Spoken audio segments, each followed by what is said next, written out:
안녕하세요. 맘소외과 성형외과 신승환 원장입니다. 확대 수술을 받은 분들께서 많이 하시는 질문이 확대 수술 후에 유방 검진을 받아도 되는 건지, 또 보형물엔 지장이 없는 건지, 이런 내용의 질문들인데요. 확대 수술 후에도 안심하고 맘모그램이나 초음파 검사를 받으실 수 있습니다. 한 가지 팁을 덧붙여 드리자면, 검사 전에 미리 자신이 확대 수술을 받았다고 알려주는 것이 검진하는 의사 입장에서 큰 도움이 되는데요. 맘모그램 검사 시 압박을 덜 하고요. 대신 초음파 검사를 더 자세히 보는 방법을 쓸 수 있습니다. 그런데 이렇게 유방 초음파 검사를 받다 보면 검진하는 의사로부터 보형물이 터진 것 같다는 소견을 듣게도 되는데요. 이런 경우 확실히 터졌다고는 좀처럼 얘기하지 않아서 이게 도대체 터졌다는 건지 안 터졌다는 건지 당사자 입장에서는 답답하고 또 당황스러울 수밖에 없습니다. 그래서 오늘은 왜 이렇게 불확실한 소견이 나오게 되고 이럴 때 어떻게 대처해야 되는지 이에 대해서 말씀드리고자 합니다. 보형물이 터진 경우 초음파상에서 보형물의 껍질 부분, 그러니까 쉘이 매끄럽게 연결되지 못하고 단절되어 보이는데요. 이는 초음파를 볼 줄 아는 의사라면 누구나 아주 쉽게 판별할 수 있는 소견입니다. 그럼에도 불구하고 이런 소견을 막상 설명으로 듣게 될 때에는 터진 것 같아 보이긴 하는데 확실한 건 수술받은 병원에 가보세요 라고 답을 듣게 되죠. 이유는 두 가지인데요. 첫 번째는 보형물이 파열되었는지 알 수 있는 간단한 방법이 있는데도 불구하고 실제는 이를 잘 시행 안 하기 때문입니다. 방법은 심플한데요. 초음파를 보면서 가슴을 좀 만지작거려 보는 것이죠. 이렇게 하면 파열된 경우 껍질이 단절된 곳으로 보형물의 내용물인 실리콘 젤이 나왔다 들어갔다 하는 것을 눈으로 쉽게 확인할 수 있습니다. 하지만 이렇게 간단한 방법이 있는데도 파열 여부를 확실하게 알려주지 못하는 이유는 뭘까요? 한편으로는 경험이 부족해서 이 방법을 모를 수도 있겠고요. 다른 한편으로는 초음파를 보면서 환자의 가슴을 주물럭거리듯이 만진다는 것이 사실 요새 같은 사회 분위기에서는 좀 부담스럽기도 할 것입니다.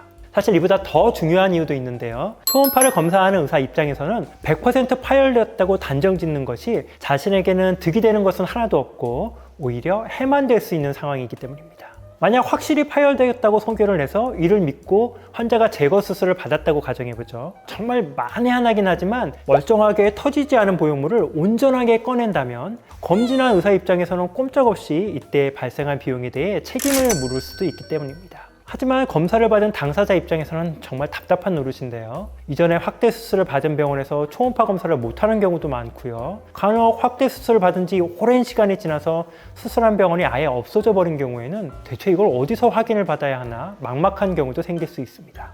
결론을 말씀드리자면 건강검진 시에 보형물이 터진 것 같다는 소견을 듣게 되면 거의 100% 파열된 상태라고 생각하셔도 무방합니다.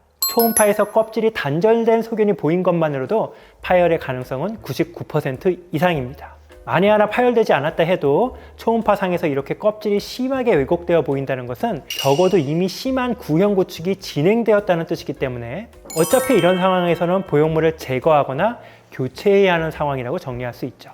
그럼 이렇게 보형물이 파열된 경우 내 몸에는 어떤 영향이 미치게 될까요? 보형물이 파열되었다고 해도 당장 급박한 상황이 벌어지는 것은 아닙니다. 검진을 통해 알게 된 것이 지금 현재일 뿐 사실 파열은 이미 오래전에 발생했던 것이고요. 지금은 이미 터진 지 상당한 시간이 경과한 시점일 테니까요. 대부분 잘못 알고 계신 것이 보형물이 터지면 그 순간 자기가 바로 알아챌 거라고 생각하시는데요. 보형물이 강한 자극이나 충격으로 터지는 경우는 사실 극히 드물기 때문에 파열이 일어나는 특정 시점을 간파하기는 어렵습니다. 이보다는 점진적인 구형 구축의 과정으로 인해 파열이 발생하는 경우가 훨씬 많죠. 또 보형물이 터진다고 해도 이를 둘러싼 인체의 막, 즉 내 몸에서 만들어낸 피막이 있기 때문에 상당 기간 동안 파열된 보형물이 이 피막 내에서 비교적 안정적인 상태를 유지할 수 있습니다. 물론 아주 드물게는 보형물이 터졌다는 걸 즉각적으로 알게 되는 경우도 있는데요. 매우 강하게 자극을 주거나 큰 충격을 받은 경우 뭔가 가슴에서 뻥 터지는 소리가 났다고 오시는 분도 있고요. 하지만 이는 정말 드문 경우고요. 대개 보형물의 파열은 일시적인 자극이나 충격보다는 점진적인 힘에 의해서 생기는 현상입니다. 보형물이 파열되는 주 원인은 구형 구축인데요. 구축이 발생하여 보형물을 둘러싼 공간이 점점 좁아지게 되고 이 좁은 공간 내에서 보형물의 껍질이 구겨지거나 접히다가 결국 어느 임계점에 도달해서 찢어지는 경우가 대부분입니다.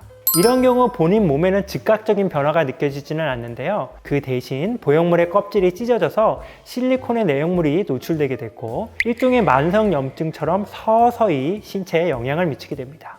흔히 면역력이 떨어지거나 컨디션이 안 좋은 경우를 기점으로 해서 장액 쪽이 발생하는 경우가 많고요. 심한 경우 붓고 빨개지는 염증 반응이 생기기도 하죠.